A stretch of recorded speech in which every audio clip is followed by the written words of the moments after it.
Los primeros acordes de este encuentro con la palabra llegan de la mano de los libros. Mi invitada es narradora e investiga temas relacionados con la lingüística.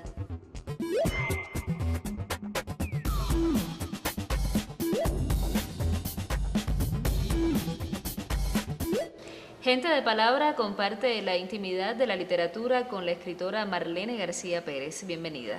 Gracias por la invitación. A solas con Casandra fue la primera obra narrativa publicada por nuestra invitada. Desde una voz femenina llega una historia de amor y desencuentros.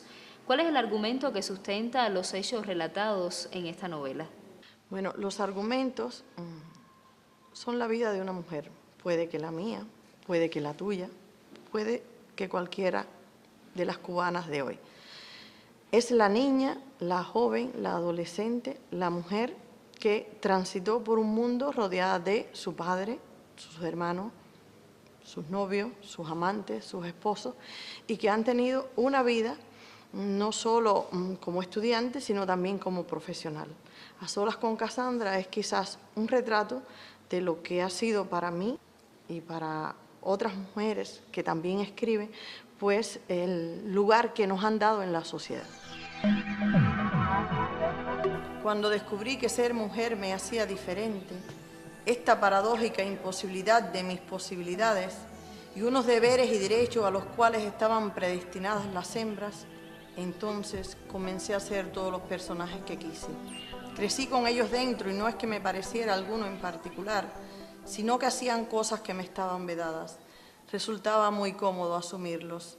Así me he consolado desde que tengo uso de razón, porque me da mucho miedo ser yo misma.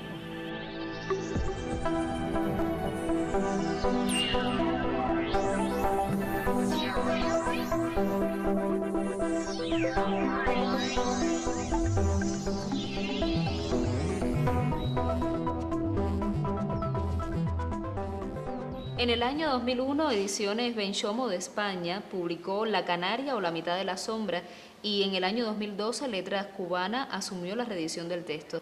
Se trata de una novela en la que se involucran 3 generaciones de mujeres que no consiguen la felicidad.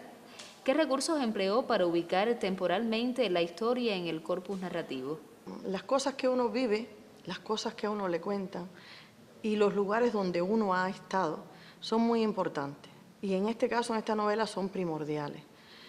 Yo pude escribir de Canarias porque estuve en Canarias, pude escribir de La Palma, de Tacoronte, porque son lugares a los que he estado asiduamente. Pude escribir de Cacagual de Pozas, del cacao, del tabaco, porque viví la transformación de las pocas plantaciones de cacao que quedaban al cultivo del tabaco. Pude vivir la historia de esos canarios que vinieron a Cuba por diferentes motivos. En este caso es una mujer huyéndole a la justicia. Después es su hija, que tiene una vida desgraciada, quizás producto a esa madre delincuente para la sociedad, ¿no? Y la tercera, pues, ya es una mujer contemporánea que viene desde el otro lado del mar a averiguar qué pasó en Cuba con esa abuela y esa bisabuela emigrantes, que al final pues redunda en recorrer todo ese mundo que recorrió el emigrante en toda esta zona central de Cuba. Ahí está Santi Espíritu, están sus calles, están sus lugares, está Cabaiguán, están sus calles, sus tiendas, sus pueblecitos, está San Marcos de las Pozas, actual Cacagual de Pozas, están sus tradiciones, el fotuto, sus plantaciones, es decir, el mundo de lo canario en esta zona de aquí.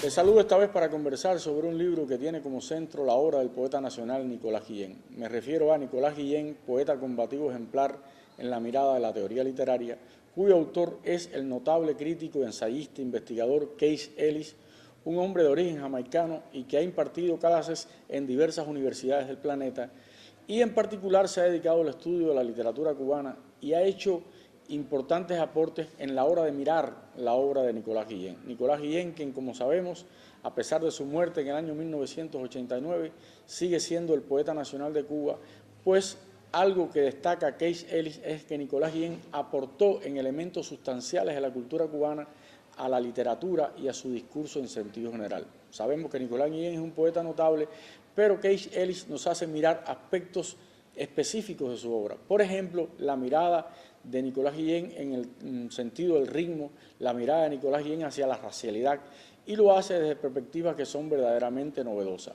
Quien lea este libro leerá una nueva dimensión, una nueva lectura de la obra poética de Nicolás Guillén, y lo hará a través de la mirada de un hombre que mira también el Caribe y que mira la literatura no solo como una entidad aislada, sino como un corpus de la cultura de nuestra región. De manera que estamos hablando de un libro que no reivindica, porque Nicolás Guillén es un patrón fundamental de nuestra literatura, pero sí nos hace mirar de manera diferente, de manera novedosa, y eso siempre es saludable.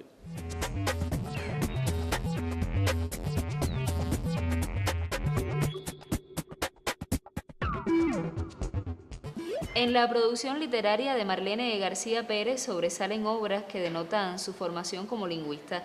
Los textos vinculados al habla canaria en Cabaiguán y a las tradiciones develan desde la ciencia nuestros orígenes. De manera particular, queremos comentar sobre el texto Los apodos canarios en Cabaiguán, su historia, un acercamiento a la identidad de Cuba y Canarias, publicado en España en el año 2007. Hay libros que te encuentran a ti y autores, ¿no? Este libro me lo trajo a mí Rey Fernández Corral, que es coautor del libro conmigo. Me lo trajo a mí porque, aunque yo he trabajado mucho en literatura, aunque escribo textos narrativos, y se supone que yo sepa más de literatura que de lingüística, yo me gradué en la Universidad Central de Las Villas y me especialicé en ese tema, y no lo he abandonado ni pienso abandonarlo. Los apodos tienen que ver con los nombres de personas, igual que la toponimia tiene que ver con los nombres del lugar, en la cual también he trabajado bastante. Los apodos es un libro que viene de la raíz. Todos los pueblos han usado los apodos, pero quizás en Cabaiguán la emigración más grande que tuvimos en todos los tiempos fue la canaria, y de ahí nos viene una gran cantidad de apodos muy interesantes, apodos que han pasado a formar parte de la toponimia, como el de Antonio el Largo, por la loma el Largo, o el de la Chicharra, esa famosa lomita que todo el mundo cuando va entrando por la autopista la ve. Ese es el apodo de una mujer que era descendiente de gente de Tenerife, porque a los de Tenerife le dicen chicharrero. Fíjense, un apodo por ser de un lugar donde a su vez ese lugar tiene un apodo, y llegó a nosotros. Y eso de investigar los nombres porque surgen, en este caso específico los apodos, pues es muy interesante, y además desentraña muchos misterios de la emigración, de las familias, hacia dónde fueron, en qué lugares se asentaron, qué características principales de alguna manera las identificaba. Te voy a poner un ejemplo muy gracioso. En el libro hay una familia que dicen los lagartijos. Sencillamente en Villa de Mazo había muchos lagartijos, allí las parcelas son muy pequeñas, se estaban comiendo las pocas papas que cultivaban, porque al ser las parcelas pequeñas, y recogieron todas las lagartijas y las metieron en una lata y se las llevaron para el mar. Y cuando echaron al mar las lagartijas, ¿qué hicieron las lagartijas? Treparse encima del isleño que las echó al mar. A partir de ahí todo el mundo empezó a conocer a esa familia como los lagartijos, y cuando emigraron a Cabaiguán, pues siguieron siendo hasta los días de hoy los lagartijos.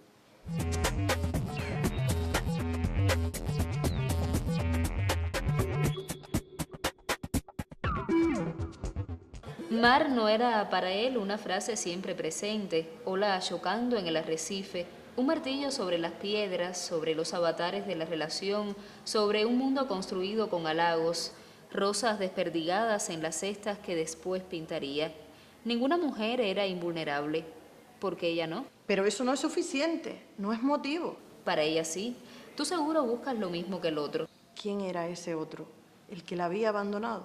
Compartimos fragmentos de la novela Amar, publicada por Ediciones Luminaria en el 2009 y en el 2011 reeditada por Online Edition del Reino Unido.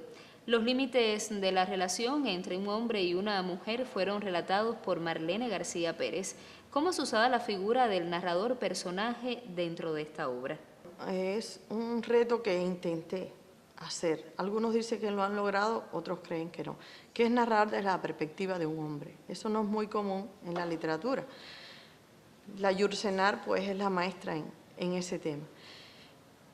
¿Qué pasa en Amar? En Amar intenté poner la perspectiva del hombre que es mujeriego, confrontado con una mujer supuestamente virginal en esos temas, es decir, una mujer que solo ha tenido un matrimonio y que de pronto se enfrenta a un mundo donde un amante la lleva a ver y a vivir todas las sensaciones posibles que se puedan sentir cuando cambias de pareja constantemente. Y es un poco la sociedad cubana, esta de la relación hombre-mujer, vista a través de un espejo, donde el protagonista masculino de pronto empieza a ser el antagonista, porque la mujer va a hacer lo mismo que él ha hecho hasta esos momentos. Y el inicio de la novela es medular. ¿Con cuántas mujeres andas ahora? Le pregunta la pintora Amar al chino. Y el final de la novela es el chino preguntándole a Amar que con cuántos hombres andas ahora. Así quise tejer como ese entramado de nuestra sociedad, de nuestra visión, de la posición del hombre y la mujer ante las relaciones personales, sexuales, sensuales, pues pueden verse desde otra perspectiva.